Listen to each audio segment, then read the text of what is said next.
మహారాజుని ఒక ఆయన చెంపు రామాయణం రాస్తూ దాని మొదట్లో ఒక శ్లోకం రాశారు. అది వినిపిస్తాను మీకు.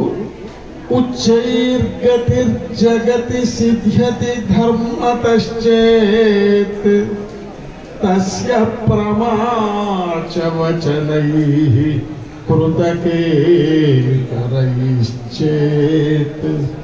తేషాం ప్రకాశన దశాచ మహీసురైశ్చేత్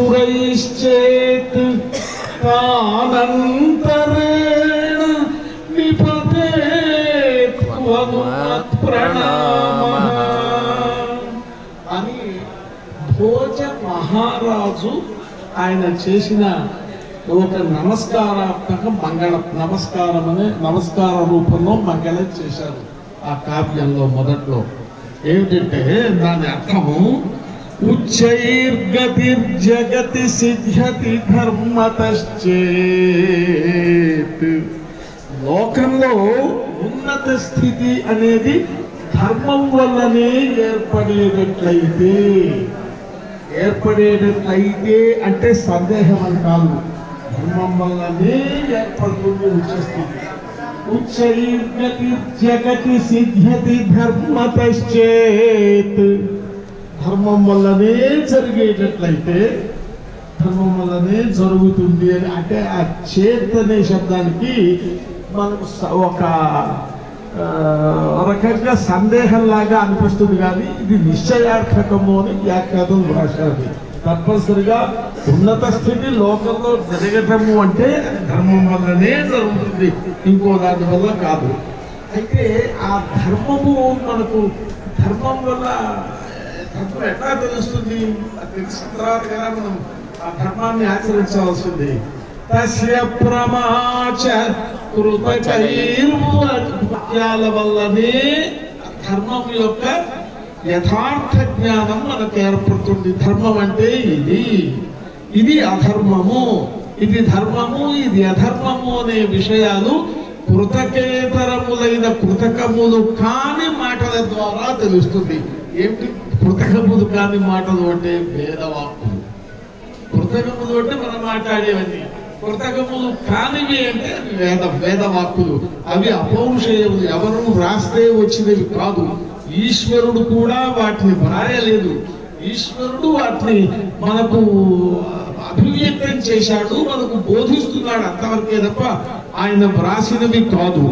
కనుక అటువంటి వాటల వల్లనే మనకు ధర్మము, ఇది ధర్మము, ఇది అధర్మము అనే నిశ్చయ జ్ఞానం మనకు ఏర్పడుతుంది.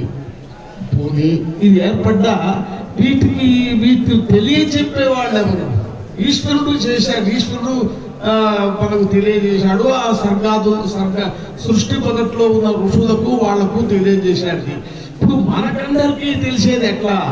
తేషాం ప్రకాశన దశాచ మహీసురైశ్చేత్. ఆ వేదములు బోధించిన ధర్మ అధర్మ విషయక జ్ఞానము మహీసురైశ్చేత్, అది బ్రాహ్మణుల వల్లనే. వేదము వేదార్థము వీటన్నిటినీ చక్కగా అధ్యయనం చేసిన బ్రాహ్మణుల వల్లనే అయ్యేటట్లయితే అంటే వాళ్ళ వల్లనే జరుగుతుంది. ఇంకోరు కదా ధర్మజ్ఞానం తెలిసే అవకాశం ఎట్లా ఉంది? వాళ్ళ వల్లే జరగాలి. అలా అయినప్పుడు తానంతరేణ నిపతేత్ హనుమత్ ప్రణామః. అయితే అట్లాంటి సందర్భంలో వాళ్లను తప్పించి నా నమస్కారం ఇంకా ఎవరికి వెళ్తుంది అని ఒక రాజసంగా ఆయన నమస్కారం చేశాడు. అంటే దాని భావం ఏమిటి? లోకంలో ఉచ్చస్థితి అనేది ధర్మం వల్లనే కలుగుతుంది, ఆ ధర్మం యొక్క యథార్థ జ్ఞానం వేదం వల్లనే కలుగుతుంది, ఆ వేదం యొక్క ప్రసారము అంతా కూడా బ్రాహ్మణుల వల్లే కలుగుతుంది. ఆ అటువంటి బ్రాహ్మణులకు నా నమస్కారము అని ఆయన రామాయణ చెప్పు కావ్యం మొదట్లో ఆయన వ్రాసిన పద్యం. కాబట్టి మన మీద ఎంత భారము ఎంత బాధ్యత ఉన్నది దీన్ని బట్టి ఒకసారి ఆలోచించండి. దీనికి అంటే వేదం చదవాలి, వేదార్థం తెలుసుకోవాలి, వేదార్థ ప్రకారంగా మనం అనుష్ఠానం చేయాలి. దీన్ని పక్క వాళ్లకు బోధించాలి. అటువంటి ఇన్ని బాధ్యతలు ఉన్నాయి మన దగ్గర. ఉన్నప్పుడు మీరు వేదం చదువుతున్నారు లేదా ఇంకో స్మార్తం చదువుతున్నారు, బాగానే ఉంది. ఇంతవరకు మీరు చదివినంత మాత్రంతో ఉపయోగం లేదు.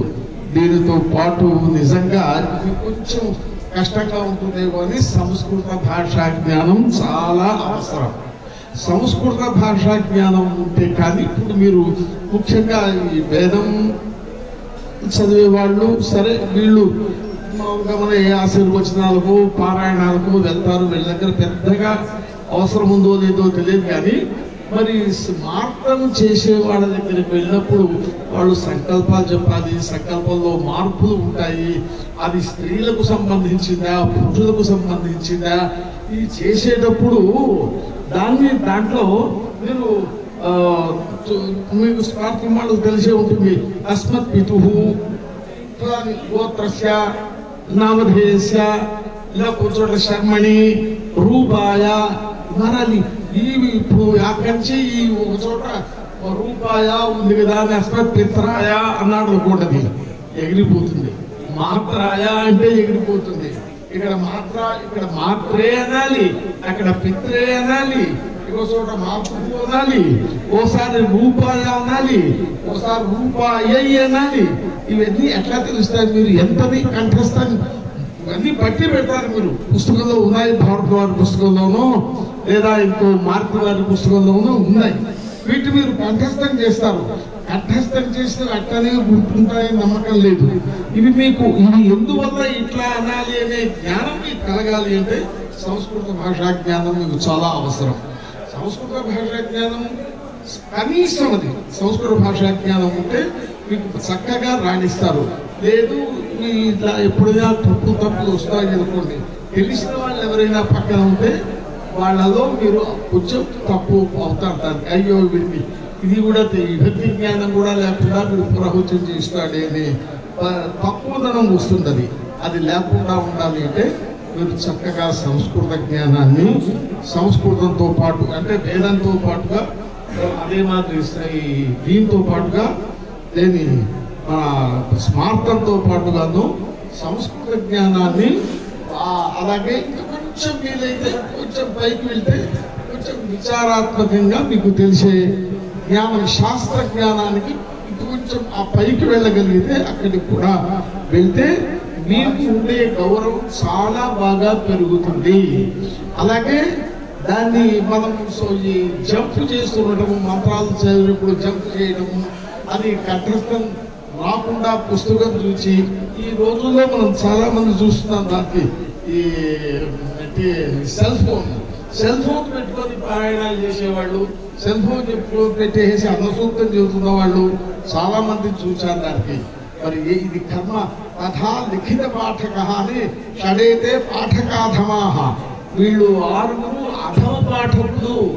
అధమ అంటే చాలా తక్కువ లో క్లాస్ వాళ్ళు అని వాళ్ళని నిందించి ఉన్నారు. అది అట్లాంటప్పుడు మనం పెట్టుకొని ఇంకా కొన్ని చోట్ల అది పుస్తకం చూసి అయితే పర్వాలేదు, కానీ మరి సెల్ ఫోన్ చూసి అయితే మరీ ఘోరము అని ఇంకొక ఇది. కాబట్టి ఇప్పుడు మీరు పుస్తకం, నా ఉద్దేశంలో పుస్తకము చూడకూడదు, సెల్ ఫోన్ చూడకూడదు. మీరు ఏంటి గురువు గారి ద్వారా చక్కగా చదివారు కదా, బల్లెలు వేశారు కదా, సంతలైనాయి, బల్లెలు వేశారు, అది కంఠస్థంగా ఉంది. కంఠస్థంగా ఉన్నది అంటే అది ఎంతకాలమైనా అది మరుపు రాదు. అలాంటి స్థితి దానికి ఉంటుంది. ఇప్పుడు ఏమంటారు, మీరు రోజు సంధ్యావనం చేస్తారు, సంధ్యావనం మంత్రాలు మర్చిపోతారా? కోరు కదా. అంటే మీరు తొందరపడి గబగబా జంప్ చేసుకుంటూ పోతాయి వాటిలో కూడా. అలా కాకుండా మీకు జాగ్రత్తగా పదం మీద దృష్టి పెట్టి చేస్తే అది పోదు. అందుకని మీరు ఇలా పెట్టి చేయాలి అంటే సంస్కృత జ్ఞానం చాలా అవసరం. ఆ సంస్కృతాన్ని కూడా మీరు మీ మేనేజ్మెంట్ వాళ్ళు మీకు ఆ సంస్కృతాన్ని బోధించే అవకాశం కూడాను ఏర్పరుస్తారని అనుకుంటున్నాను. వాళ్లకు ఇట్లా మీకు సంస్కృతం ఏదో కొంచెం సంస్కృతం ఈ స్మార్తం వాళ్లకు ముందు మినిమం సంస్కృతం నేర్పించే అవకాశాన్ని కల్పిస్తారు. వాళ్ళని కోరుతూ మీరు తప్పనిసరిగా సంస్కృతం చదివి మంచి పురోహితులు కండి. ఆ తర్వాత మీరు ఇంత మాత్రంతో ఇదే కాకుండా మీరు ఇది పాతకాలం పద్ధతి అని అనుకుందా కాసేపు. కాలం ముందు పరిగెత్తుతున్నది. కాలంలో ఎన్నో అంశాలు మీరు చూస్తూ ఉంటారు. ఇంకా ఎన్నో అంశాలు కొత్తవి తెలుస్తుంటాయి. ఇవన్నీ కూడా మీరు తెలుసుకోవాలి.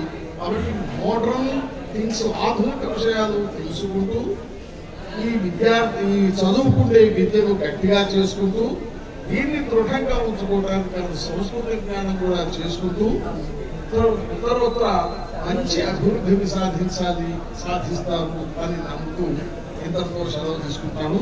ఈ అవకాశం ఇచ్చిన పెద్దలకు నమస్కారాలు, ధన్యవాదాలు.